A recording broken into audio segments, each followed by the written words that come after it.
Didik TV KPM. Terima kasih kerana masih menonton Didik TV KPM. Masih bersama saya Nisa dan Cikgu Juhaida. Cikgu, saya ada soalan lah. Saya dan murid-murid di rumah tertanya-tanya, apa terjadi pada makanan yang kita dah makan semuanya? Bila dah masuk ke dalam perut, apa yang terjadi pada makanan tu, Cikgu? Oh, okey. Bagus soalan Nisa tu. Okey, so makanan yang kita makan tu akan dicernakan. Okey, akan dicernakan dan zat-zat ataupun nutrien yang diperlukan oleh badan kita tu akan diserap oleh organ-organ dalam badan kita. Okey, kalau Nisa nak tahu, pencernaan seawalnya bermula dalam mulut kita. Dalam mulut? Ya, dikenali sebagai pencernaan fizikal. Waktu kita mengunyah makanan tu, sebenarnya kita memotong makanan tu supaya menjadi cebisan yang lebih kecil. Oh, ya. Barulah kita telan. Betul tak? Betul. Okey. Ni kalau tengok di sini pun kita ada, okey, bermula kita makan, masuk ke dalam salur esophagus. Salur esophagus. Okey, masuk ke dalam perut. Perut. Usus kecil dan juga usus besar. Ini usus kecil, usus besar. Ini adalah organ-organ yang terlibat dalam kita punya sistem pencernaan makanan. Baik. Okey. Kalau dalam perut, dalam usus semua ni pencernaannya secara kimia lah sebab dia ada enzim. Okey, kalau di mulut kita panggil pencernaan fizikal. Baiklah, di awal tadi cikgu ada sebut kalau kita kena kira kalori dalam makanan kita. Macam mana nak kira nilai kalori dan nilai kalori ni apa sebenarnya, cikgu? Okey, baiklah. Jom kita tengok dulu. Okey, nilai kalori makanan tu ada sebenarnya adalah jumlah tenaga.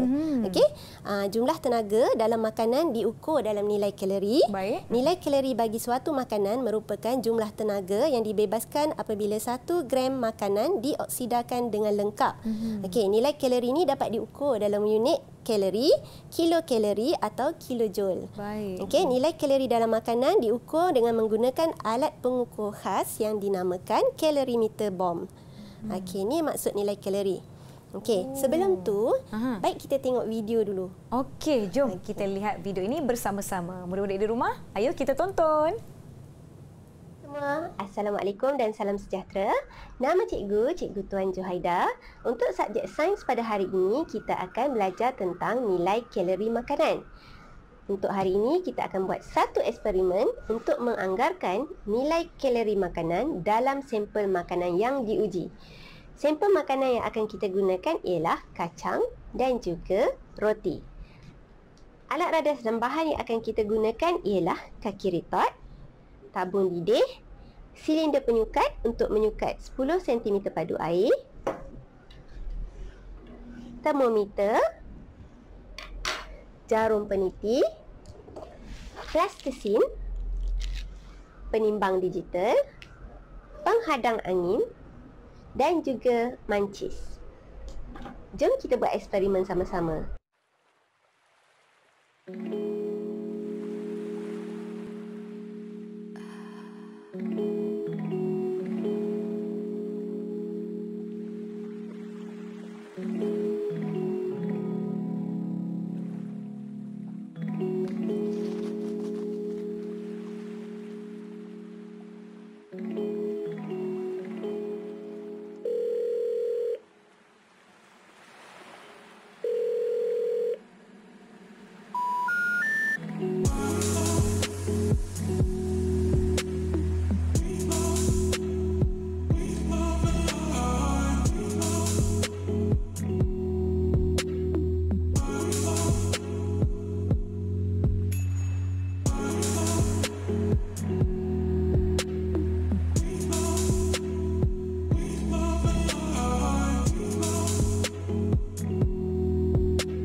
itu dia eksperimen yang telah dilakukan oleh Cikgu Juhaida. Cikgu boleh jelaskan tak tentang eksperimen yang kita baru saja tonton sebentar tadi? Okey, baiklah. Eksperimen tadi kita buat adalah untuk menganggarkan berapa nilai kalori dalam sampel makanan yang diuji. Baik. Okey, dalam eksperimen tadi cikgu dah gunakan kacang tanah dan juga roti. Okey, formula pun ini adalah formula pengiraan. Baik. Okey, kita akan cikgu nak minta Nisa kiralah nanti menggunakan formula ni, boleh kan? Boleh, kita buat sama-sama ya. Boleh buat sama-sama. Soalan ada di whiteboard tu. Baik. Okey, 4.2 darab dengan jisim air, darab dengan perubahan suhu air dan dibahagikan dengan jisim sampel makanan. Maksudnya sebab itulah kita guna penimbang tadi. Kita nak kira berapa jisim kacang tanah tadi dan darab dengan 1000. Okey, baiklah. Cuba Nisa buat dulu. Nanti kita cuba. Jom. Saya akan beralih ke papan putih di sebelah saya ni. Okey. Soalan soalan 1 Nisa. 1. Hitungkan nilai kalori bagi sampel makanan K, di mana kita tahu maklumat-maklumat yang telah diberikan di sini. Cikgu, kita ada jisim air 20 gram, jisim sampel makanan K iaitu 0.5 gram, suhu awal air 31 darjah Celsius dan suhu maksimum air 60 darjah Celsius. Ya, betul. Okey, cikgu bantu saya ya. Boleh, sama-sama ya murid-murid di rumah. Jom. Kita mula dengan 4.2 tu memang nilai yang tetap. Saya perlu masukkan unit, cikgu? Boleh untuk juga. Pengiraan. Untuk pengiraan. Okey. J negatif 1. Ni. Yang ini suhu awan. 4.2 darab dengan jisim air. Jisim air. Okey. Jisim air tadi 20 gram, cikgu. 20 gram. Darab dengan perubahan suhu air. Perubahan suhu, macam mana kita nak dapat perubahan suhu tu, Nisa? Maknanya perbezaan suhu maksimum dengan suhu awal kan, cikgu? Betul. Saya rasa kita kena tolak. Ya, betul. 60 tolak dengan 31. 29. Baiklah, betul. 29.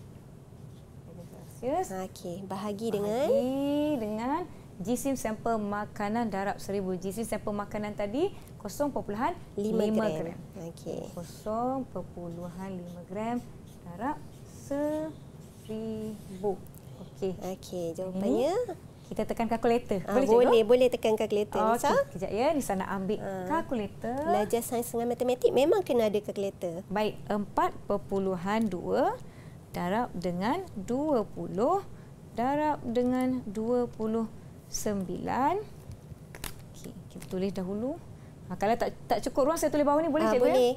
Okey, 2 4 3 6 mari yang di bawah 0.5 darab 1000. Lagi 500. Kemudian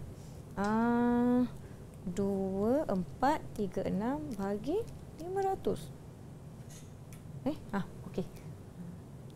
4.872. Ya, betul. Betul. Unitnya? Boleh ikut yang pertama ni, cikgu ya? Unitnya boleh potong tak? Ada yang boleh dipotong tak? 0.5 tu Nisa mungkin terlupa unit dia. 0.5 gram. Bawah tu kan. Jadi gram tu kat sini. boleh potong atas bawah. Potong gram. Okey, darjah Celsius boleh potong. Jadi tinggal joule per gram. Okey. Tapi kita dah darab dengan 1000 tau, Nisa. Dah darab dengan 1000. Jadi dia dah jadi kilojoule per gram. Okey, dia jadi. Sebab yang bawah tu kita dah darab dengan 1000 Okey, bagus. Macam mana, cikgu? Terima kasih. Wah, dapat pun jawapannya. Boleh bagi bintang lagi untuk diri sendiri. Baik, terima kasih, cikgu. Saya akan tambah bintang di papan markah saya. Okey, baik. Baiklah.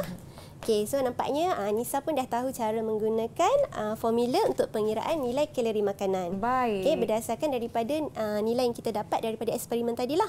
Okey, sekarang kita tengok pula ni adalah contoh nilai kalori bagi beberapa jenis makanan yang biasa kita makan setiap hari. Nisa suka tak makan roti canai, nasi lemak? Cikgu, tu semua makanan kegemaran. Roti canai setiap pagi.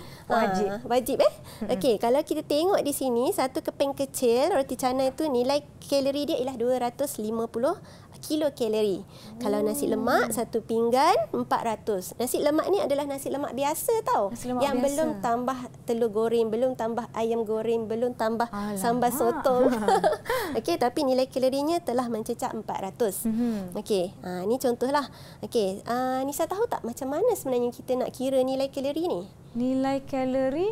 Macam mana cikgu ya?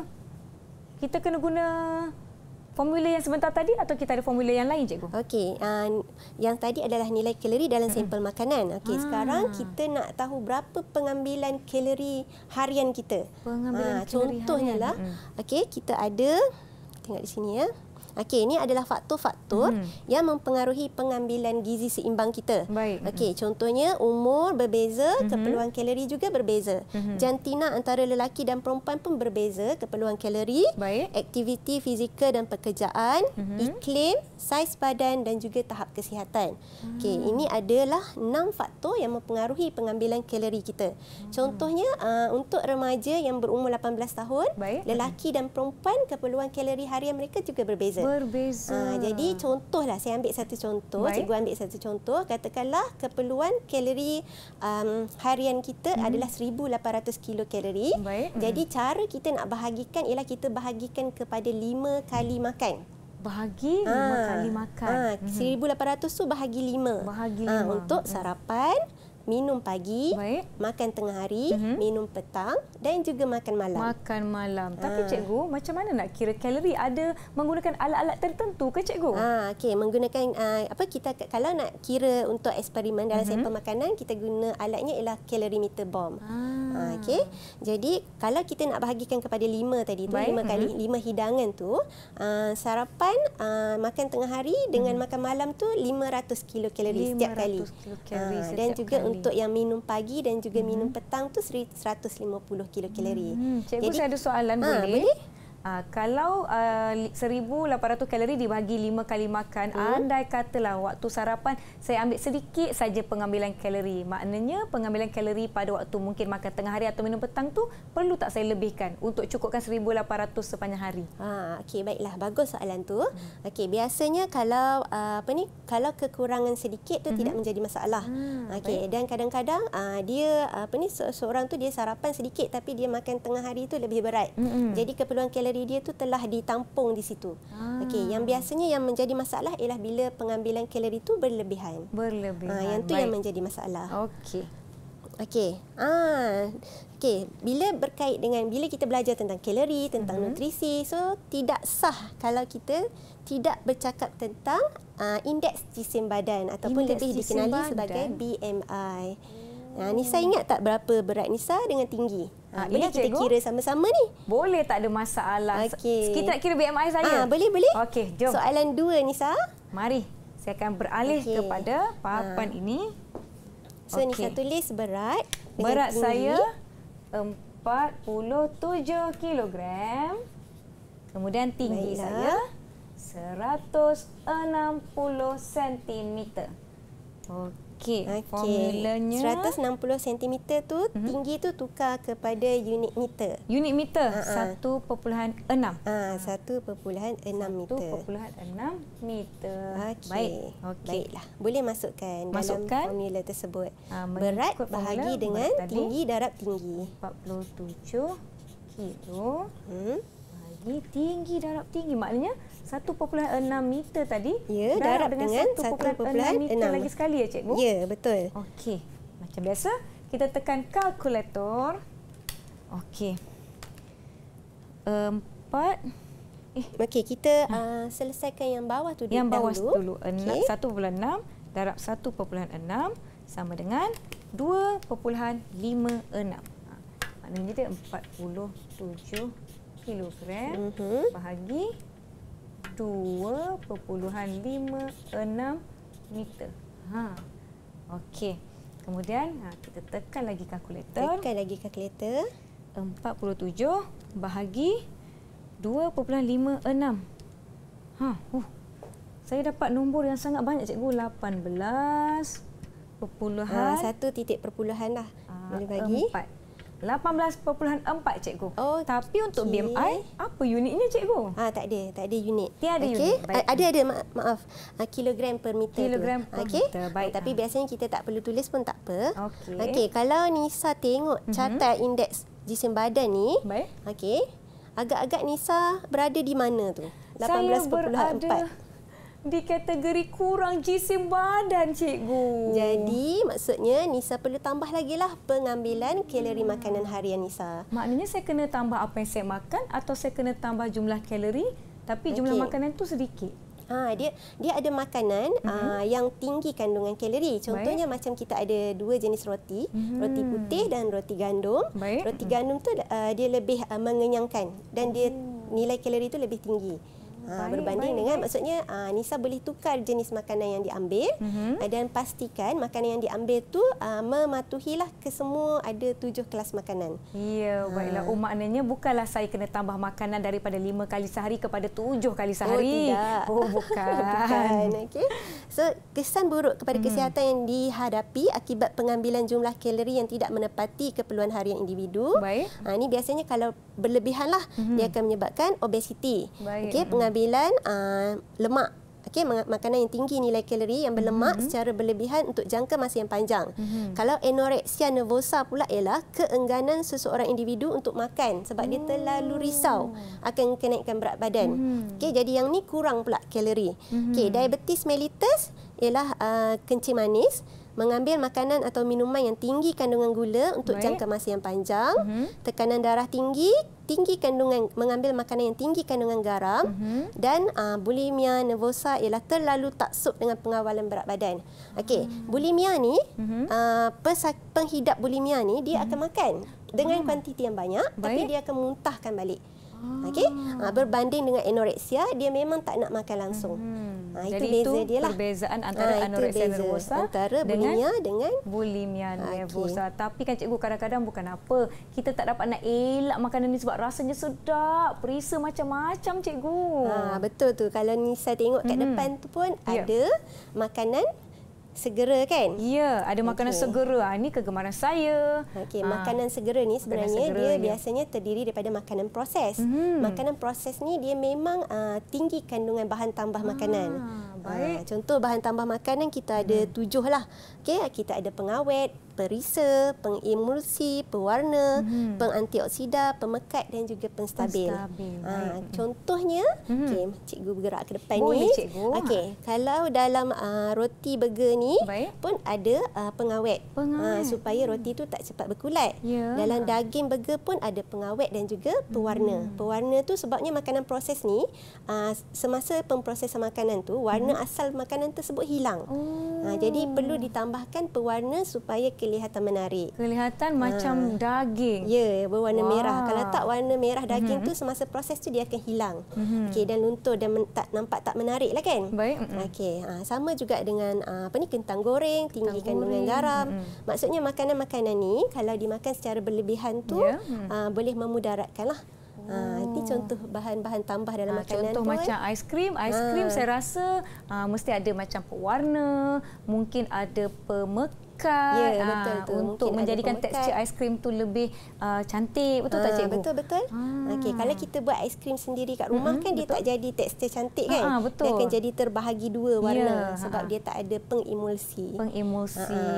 Tidak samalah dengan aiskrim yang kita beli di kedai sebab aiskrim yang kita beli tu dah diproses dan dah diletakkan bahan-bahan tambah makanan yang pelbagai. Betul tak cikgu? Betul. Dan satu lagi yang perkara yang isu yang merunsingkan sekarang ni ialah tabiat ataupun tabiat pemakanan rakyat Malaysia. Disebabkan oleh macam banyak iklan-iklan lah yang mempromosikan makanan segera, makanan rapuh, kemudian wujudnya lebih banyak restoran-restoran makanan segera dan restoran yang beroperasi 24 jam. Baiklah. Serta khidmat penghantaran makanan ke rumah. Saya bersalah. Saya bersalah cikgu, maklumlah lapar sentiasa. Malam pun order makanan berat lagi kan. Cikgu, ada kaitan tak pengambilan makanan tu dengan dengan waktu pengambilan makanan. Ya, ada kaitan. Okey, seelok-eloknya bila kita makan malam tu sebelum pukul 8. Sebelum pukul 8. Maksudnya sebelum pukul 8 malam. Sebab makanan mengambil masa lebih kurang 2 hingga 4 jam untuk dicernakan. So sekiranya kita makan tu terlalu lewat, lepas tu kita tidur, jadi makanan tu semua tidak ditukar kepada tenaga dan akan disimpan dalam bentuk lemak. Itu yang menyebabkan pertambahan lemak dan juga berat badan. Maknanya cikgu, bila kita makan makanan dicerna dalam tempoh masa tersebut akan ditukar kepada tenaga. Ya, tenaga. Maksudnya badan kita akan menyerap nutrien-nutrien yang diperlukan. Baik. Yang selebihnya akan disingkirkan daripada badan kita. Tapi kalau kita makan terlalu lewat, lepas tu kita tidur, maksudnya tiada aktiviti yang pencernaan yang menggunakan tenaga. Baik. Jadi makanan tu semua disimpan sebagai lemak lah. Tenaga yang tidak digunakan akan disimpan sebagai lemak. Ini antara contoh perisa dan juga pewarna yang kita boleh jumpa di rumah. Betul tak, cikgu? Yang ada di rumah. Contoh. Macam cuka kan? Cuka, madu, yang ini rasa. Madu tu perisa, pengawet. Kemudian kita ada pewarna. Pelbagai warna ini kalau macam saya suka buat kek kan, saya akan gunakan pewarna bagi menarik. Kemudian kita ada, cikgu ni sama jenis ke gula-gula ni? Itu semua adalah gula, tapi bentuk dia lah berbeza. Ada yang dalam bentuk alamak cikgu, jatuh pula pinggan saya cikgu. Minta maaf cikgu. Pinggan saya ni mungkin minta makanan cikgu. Suku-suku separuh. Dia minta makanan suku-suku dia pesan separuh. Gula kena jauhkan. Dia dengar gula tu dia takut tadi. Sebut gula je dia terus jatuh. Sebab tak sihat kan. Kalau ambil berlebihan, tidak sihat. Baiklah, jom murid-murid. Nampaknya tibalah masa untuk kita berhenti rehat seketika. Jangan ke mana-mana. Kembali selepas ini di Didik TV KPM. Didik TV KPM.